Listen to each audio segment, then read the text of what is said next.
सोचो, दिल्ली एनसीआर को रेगिस्तान बनने से रोकने वाली पहाड़ियां जो कि अरावली, आज वही जमीन से मिटाई जा रही हैं। लॉज हैं, कोर्ट के ऑर्डर्स भी हैं, लेकिन फिर भी आज अरावली क्यों खत्म होती दिख रही है। ऑलराइट गाइज, मेरा नाम है शैलेश और आज मैं आपको बताने वाला हूँ अरावली की पूरी कहानी।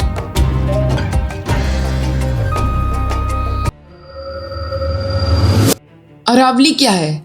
अरावली रेंज दुनिया की सबसे पुरानी पहाड़ी रेंज में से एक है। लगभग 3-4 साल बिलियन पुरानी। ये गुजरात से राजस्थान, राजस्थान से हरियाणा और हरियाणा से दिल्ली तक फैली हुई है। ये सिर्फ एक पहाड़ियां नहीं है, ये एक नेचुरल शील्ड बन के खड़ी हुई।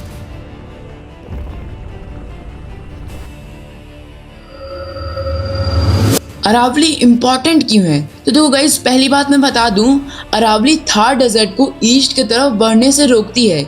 यानी कि ये दिल्ली एनसीआर है और ये अरावली रेंजेस है। अब गाइस, ये एक प्रोटेक्शन के तरीके से खड़ी हुई है किनारे किनारे, जिससे जो गाइस थार डेजर्ट की रेत है वो अंदर नहीं आ पा रही है। दूसरी बात, ये ग्रेन वाटर को जमीन के अंदर स्टोर करके रखती है, जिससे ग्राउंड वाटर बनता है। अब गाइज, बात यह है कि जो पॉन्ड्स हैं, रिवर्स है, छोटी छोटी रिवर्स पॉन्ड्स, ये सब इसी की वजह से स्टोर होते हैं, ये सब इसी की वजह से रिचार्ज होते हैं। अरावली इनको पानी देती है, जिसकी वजह से ये रिचार्ज होते हैं। तीसरी बात, अरावली दिल्ली एनसीआर के लिए एक पॉल्यूशन बैरियर बन के रखी है। मतलब कि गाइज, अगर दिल्ली एनसीआर के किनारे किनारे से अरावली हटी तो गाइज दिल्ली एनसीआर में तो आपको पता ही है कि कितने ज्यादा पॉल्यूशन है, मतलब कि पॉल्यूशन हाई लेवल पे है। और अगर ये अरावली कटी, अरावली खत्म हुई तो वहां का पॉल्यूशन 2x की स्पीड से बढ़ेगा। तो गाइस, यहाँ सीधी बात, अगर अरावली खत्म हुई तो गाइस लोगों का पृथ्वी पे रहना मुश्किल हो जाएगा, मतलब कि बहुत कठिन हो जाएगा। अब गाइस, यहाँ पे प्रॉब्लम कहाँ से शुरू हुई? तो गाइस, प्रॉब्लम की शुरुआत होती है ब्रिटिश टाइम में। ब्रिटिश टाइम में फॉरेस्ट सिर्फ वही माना गया जो रेवेन्यू रिकॉर्ड्स में फॉरेस्ट लिखा गया हो। अरावली का बड़ा हिस्सा रॉकी एंड और कॉमन लैंड था, इसलिए वो कागजों में फॉरेस्ट माना ही नहीं गया। अब गाइस देखो, जो अरावली का मेन हिस्सा था ना, रॉकी और कॉमन लैंड ही था। अब उनको जो है ना, कागजों में फॉरेस्ट माना ही नहीं गया। मेरे साथ अन्याय हुआ है, मेरे साथ अन्याय हुआ है और मैं अब किसी के साथ अन्याय नहीं होने दूंगा। अब आई हम लोग के पास सबसे बड़ी प्रॉब्लम।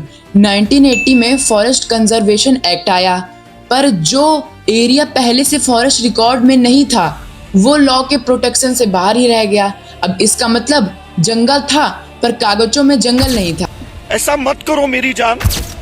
अब गाइस, एक चीज सोच के देखो, ये फॉरेस्ट है बट ऑफिशियल रिकॉर्ड्स और कागजों में इसका फॉरेस्ट माना ही नहीं गया है। इसका फायदा क्या हुआ, इसका नुकसान क्या हुआ? तो एक चीज देखो गाइस, इसका फायदा तो कुछ नहीं हुआ और नुकसान बहुत ज्यादा हुआ। इस लोप होल का फायदा उठाकर अरावली में माइनिंग और कंस्ट्रक्शंस बढ़ने लगी।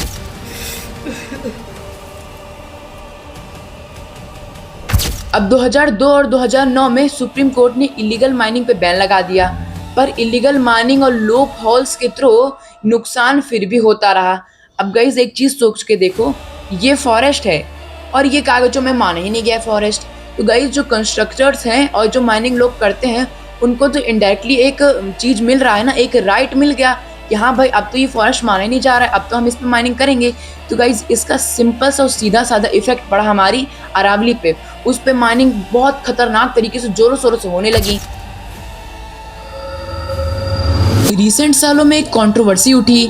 स्टेट लेवल पॉलिसीज और नोटिफिकेशन के जरिए अरावली के कई एरियाज को ऑफिशियल प्रोटेक्शन से बाहर कर दिया गया था।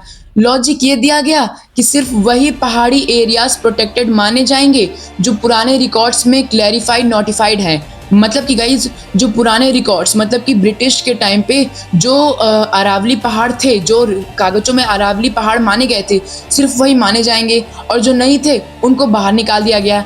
अब गाइज, जो बाहर जो चीज़ें निकाली गई थी वो भी पहाड़ थे, लेकिन तब भी उनको बाहर निकाल दिया गया। मतलब कि गवर्नमेंट का झोल झाल देखो। इस प्रोसेस में कई ऐसे एरियाज जो ग्राउंड रियलिटी में अरावली के हिस्से थे, उनको कागजों में अरावली माना ही नहीं गया। इसका रिजल्ट हुआ ये कि जहां पहले ट्री कटिंग और कंस्ट्रक्शंस मुश्किल थे, वहां परमिशन मिलने लगी। अब गाइस, इसी वजह से जब लोगों ने पेड़ कटते हुए देखे और पहाड़ियों को कटते हुए देखा, जो कि गाइस गवर्नमेंट कटवा नहीं रही थी, लेकिन इनडायरेक्टली उसने परमिशन तो दे दी थी गाइस, क्योंकि कागजों से अगर तुम अरावली को निकाल दोगे, फर्श को निकाल दोगे, तो एक तरीके से कंस्ट्रक्शन को तो भाई मिल ही गया ना परमिशन। तो गाइस पेड़ कटते हुए जब देखे और अरावली को कटते हुए देखा, मतलब कि पहाड़ों को कटते हुए देखा, तो आवाज उठी और इसी आवाज से लोग बोलने लगे कि गवर्नमेंट अरावली को काट रही है। मतलब कि गाइस लोगों का इतना प्रोटेस्ट हो रहा था अभी के टाइम पे, आप लोग जानते होंगे रील्स भी बहुत चल रही थी कि गवर्नमेंट अरावली को काट रही थी। अब गाइस ये गवर्नमेंट डायरेक्टली अरावली को नहीं कटवा रही थी, बट इनडायरेक्टली तो जरूर ही कटवा रही थी भाई, एक ना एक पॉइंट तो यहाँ आता ही है।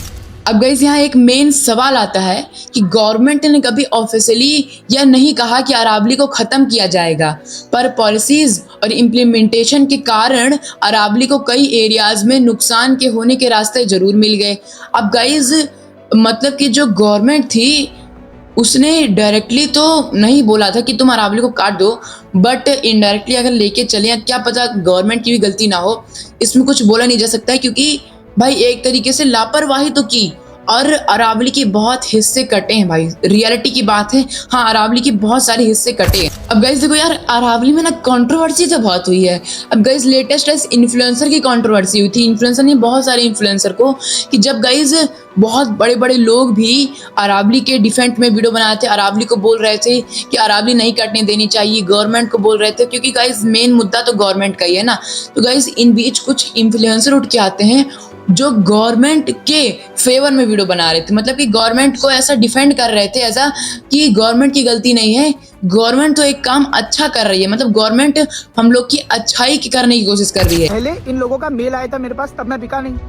अब इन सज्जनों की कॉल आई मेरे पास धमकाने के लिए। भाई ये ईमेल है एग्जैक्ट आपको दिखाने के लिए दिखा रहा हूँ कि ये जो चल रहा है कि कंटेंट रिव्यू कैसा होना चाहिए। तो ये पूरा अरावली वाला जो डेवलपमेंट प्रोजेक्ट है, और गाइस इस पे मतलब कि बहुत सारी कंट्रोवर्सी उठी, लेकिन यहाँ पे कुछ सच नहीं पता चला।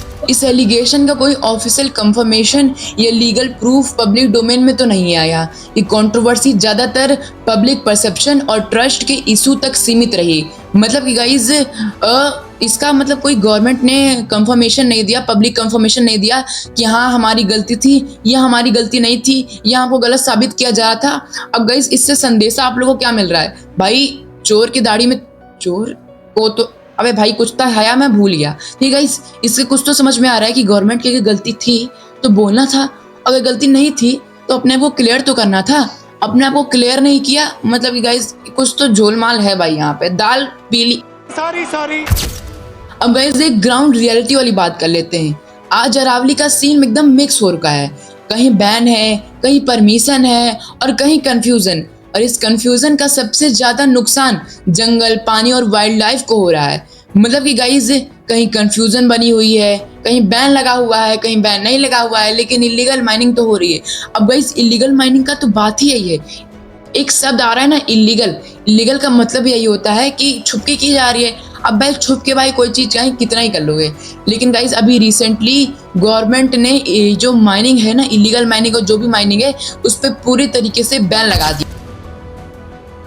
गाइज एंडिंग में बस मैं यही इतना बोलना चाहता हूँ कि मैं आप लोग को बस यही बताना चाह रहा था कि हर वह चीज़ सोशल मीडिया पे जो चल रही हो वो सही नहीं होती, और हर वह चीज़ जो सोशल मीडिया पे चल रही हो वो गलत नहीं हो सकती। मतलब कि गाइज हम लोग अपने घर में बैठे थे, हम लोग को सोशल मीडिया के जरिए ही तो पता चला कि अरावली काटी जा रही है, लेकिन गाइज वो अरावली आज से नहीं काटी जा रही है, बहुत सालों से काटी जा रही है। इलीगल माइनिंग बहुत सालों से हो रही है, लेकिन गाइज अभी कुछ सालों में ना बहुत जोरों जोरों से होने लगी। इसीलिए गाइज अरावली पे इतना ज्यादा केस उठने लगा, गवर्नमेंट को लोग बोलने लगे। हाँ गाइज कहीं ना कहीं गवर्नमेंट की भी गलती थी। मैं कोई गवर्नमेंट के फेवर में ऐसा कुछ वीडियो नहीं बना रहा हूँ, मैं एक आपको रियलिटी चेक दे रहा हूँ कि यहाँ पे कहीं ना कहीं गवर्नमेंट की लापरवाही और इनडायरेक्टली भी गलती थी। और क्या पता गवर्नमेंट की सच में गलती हो, गवर्नमेंट ने सच ने परमिशन दी हो, इनडायरेक्टली परमिशन दी हो, तो गाइज वो तो अपनी जगह है। लेकिन अभी तो अरावली पे जो कटिंग थे बैन लगा दी गई, माइनिंग बिल्कुल भी बैन लगा दी गई है। तो गाइज इस वीडियो में बस मैंने यही प्रयास किया, यही कोशिश की है कि अरावली के बारे में जो भी अभी तक लेटेस्ट से शुरू से अभी तक हो रहा है वो सब आपको ईजी लैंग्वेज में, सिंपल लैंग्वेज में, ना उतना खतरनाक तरीके से बताऊं। तो गाइज आई होप आप लोग को वीडियो अच्छी लगी होगी। मैं मिलूंगा सब तक, बाय।